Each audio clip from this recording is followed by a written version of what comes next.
I sneak into my mom's room every night to suck on her toes. Okay, so boom, let's jump right into it. So I'm a 12-year-old boy and I'm secretly in love with my mom. She's just an amazing human being. And she's so pretty. Unfortunately, my dad is still in our lives, so I can't really do anything. But my dad has an overnight job, so every night when he goes to work, I take my chance to sneak into my mom's room and suck on her toes. I just want to be close to her. I just want to feel her any way I can. I've been sucking on my mom's toes for a year now, and I still haven't got caught yet, so should I stop? I mean, I'm not hurting anyone. Lost my virginity before marriage and my parents want me to prove my virginity to them. What should I do? Come from an extremely religious family. In my culture, women should be virgins before they get married. So here's how I lost my virginity. To my cousin. My parents are super strict. I grew up hiding everything from my parents. When I was 14, this new girl came to my school and she basically corrupted me. I had never in my life before even kissed a boy or even looked at one. But she would take me to parties and this is where I started meeting a lot of boys. A boy asked me to be his girlfriend and I said yes. This is where I had my first kiss. The next summer, my parents took me to visit my uncles. This is where I saw my cousin. We were both exactly the same age, and as soon as we saw each other, we were pretty much attracted to each other. I know, it's really disgusting and messed up. I was 15 at the time. This meant I didn't know anything about anything. My cousin would flirt with me all the time while we were visiting, and it kind of became a game for us. Before I knew it, he got me alone in a room and decided to kiss me. And after this, we just started making out all the time when we were alone. Then he started touching me. Now, no, I did not give him permission, but we were both 15 and it was just understood that we wanted it. And then we did the dirty, like all night. This was the first time I had ever done anything like that. At the time, I didn't think that I would ever have to then prove to my parents that I was a virgin. I started doing it with other boys. And I even started dating a boy behind my parents' back. My parents, like I said, are super strict. When I was 17, my dad decided to tell me that he had already offered my hand in marriage to somebody. So that meant I was promised to somebody I had never even met. The boy that I was promised to lived in a different country. So 4 months later, he came with his parents. And when I met him, I was in love. He was extremely good looking, super smart, and he liked me right away. We were both really compatible in every single way. But then I remembered that I wasn't a virgin. The first night we met them, my parents brought up the fact that I was a virgin. And my fiance looked at me with the biggest smile on his face. Not me sitting there knowing that I had already done it with 7 guys. From here on, I had to pretend like I was the perfect little virgin. So I basically cut off all the guys I was doing it with. My father promised my hand in marriage to a man who thought I was a virgin, and his parents celebrated the fact that I was a virgin. Anytime they came to dinner, we would always somehow end up talking about how I was a virgin. It was like the hot topic with my father and his dad. This is when the wheel started turning. I started thinking of ways to tell my family that I was no longer a virgin. And the only thing that I could come up with was telling them that I was R-worded. But that's obviously a horrible idea because then I would have to accuse somebody and it would just be bad. So I decided to just simply confess. I sat my parents down and I told them that I was no longer a virgin. But when they asked me with who, I could not tell them it was my cousin. Instead, I told him it was some random boy from school. That's when my father told me that I had to prove myself a virgin to get married. So I decided to go to a gynecologist and pay him to say that I was still intact. All he did was sign some piece of paper that said I was basically a virgin. So I gave it to my parents and they were happy with that. So guess what I did on my wedding night to pretend like I was a virgin? I saved some period blood from my last period. Since my father had promised me to a man that I had never met who I did fall in love with, but I wasn't a virgin and was promised as a virgin, I had to do something. The wedding was absolutely beautiful, and my new husband and I were getting to know each other so well. So I knew that I did not want to disappoint him because he thought that I was a virgin. So when it came time to getting naked and actually doing it, I was already used to it, so I pretended like it hurt really bad when he put it in. Frozen my period blood in a Ziploc baggie, and I put it behind the bed underneath my pillow. So as soon as we finished, I had already scooped some blood into my hand and I just went ahead and rubbed it on. And it worked. He saw the blood, kissed me, and then we did it again. At this point, I just enjoyed it. No one will ever know the secret, and my husband thinks that I've only been his. So I guess it's a happy ending, right? The best Christmas gift I could have gotten. At the beginning of 2022, I caught my wife having an affair with one of her exes. Our marriage wasn't perfect. I was not the perfect husband, I will admit, but I did my best. I put effort into the entire 5 years we were together. I put my all into the relationship.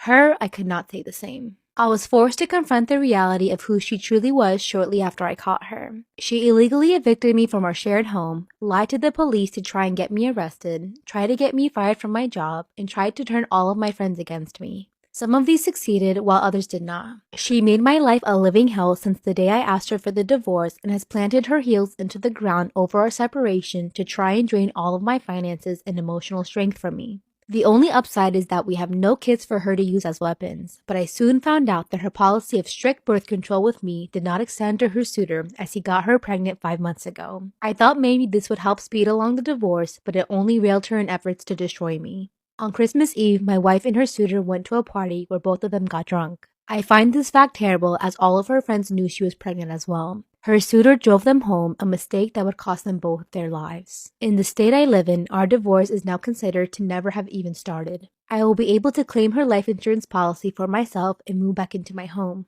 Her parents called me up distraught yesterday, acting as if the last year had never happened and offered their full support to my funeral preparations for her. My confusion here was beyond belief, but the apple does not fall far from the tree when it comes to my wife. I told them if they want a funeral, it was coming out of their pockets. I will pay for her to be cremated and deliver her ashes to them in the cheapest urn offered if they desired.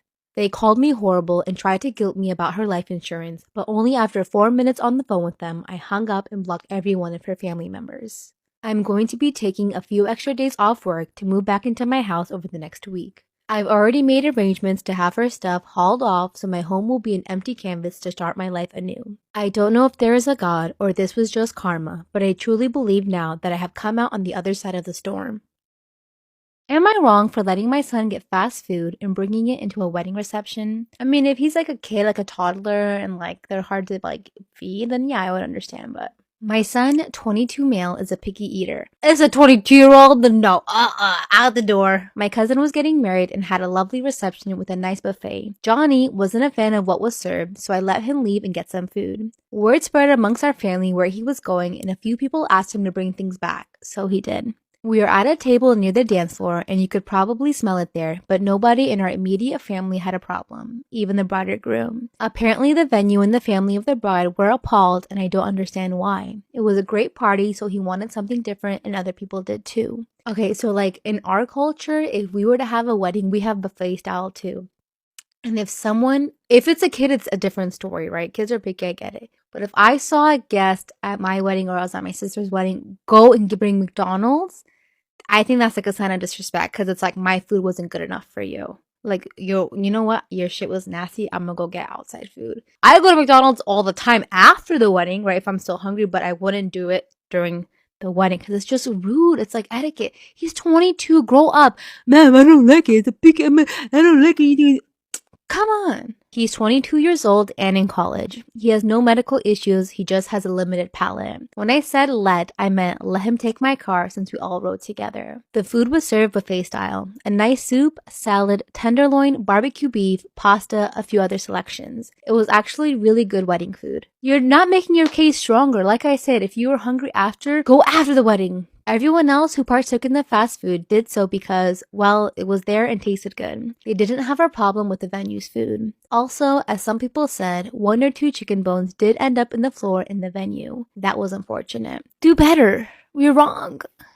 Am I the asshole for not wanting my fiance's daughter to come on our honeymoon? I, 31 female, and marrying my fiance, 35 male, next year. I am also currently pregnant and due in April. We have been chatting lately about what we might do for our honeymoon. We've decided that we will bring our baby with us as it wouldn't be fair to leave him or her with family for a week or more, and I'm sure we wouldn't want to leave our baby for this long anyway. My fiance has a 9-year-old daughter from a previous relationship. She spends most of her time with her mother, but comes to us for a weekend every fortnight. Myself and his daughter have a good relationship. She's a nice little girl generally, albeit a bit cheeky, but I make a big effort with her and do my best to make her feel welcome and at home when she's with us. Honestly though, I have no major bond with her. I don't feel any real love for her, no matter how much I try. That's just how I feel. But I am always kind, considerate towards her, and would never be mean or nasty to her. She does irritate me though from time to time, and honestly, I am glad on a Sunday evening when she's going back home to her mother's. My fiance now wants to bring his daughter on our honeymoon also, seeing as we will be bringing our baby. He doesn't want her to feel left out. I do understand where he's coming from, but I really don't want her to come. I know I won't enjoy the honeymoon half as much if she's there. She's not my daughter, and I just don't feel fully comfortable when she's around. I wouldn't be able to relax in the same way. We've had an argument about it now, and he can't understand where I am coming from. He thinks that bringing the baby and bringing his daughter is the same thing and doesn't understand why I don't want her to come. I feel like I may come across as the asshole here, but I just want to enjoy my honeymoon. This movie is absolutely horrifying. It's so hard for a movie to actually scare me, but this one just hear me out. So there's this group of old friends, and they get together at this like old lodge in the middle of nowhere, and they have the whole place to themselves, and they're just, catching up, trying to have a good time. The place is a little creepy, but it is what it is. It adds character. Well, at night, they decide to have a little like campfire, and they're just trying to think of things to like do and talk about. And then one of them asks each other, what is your biggest fear? Like worst possible fear. So one by one, they go around the circle and they tell each other what they're most scared of. Not a big deal, right? Wrong. Just do me a favor and imagine your worst fear for a second. And what if that fear starts to haunt you? Like your fear is literally hunting you down. This is a movie called Fear. It's gonna be in theaters this Friday. I got to go to the premiere. It was terrifying, amazing. Just go watch it.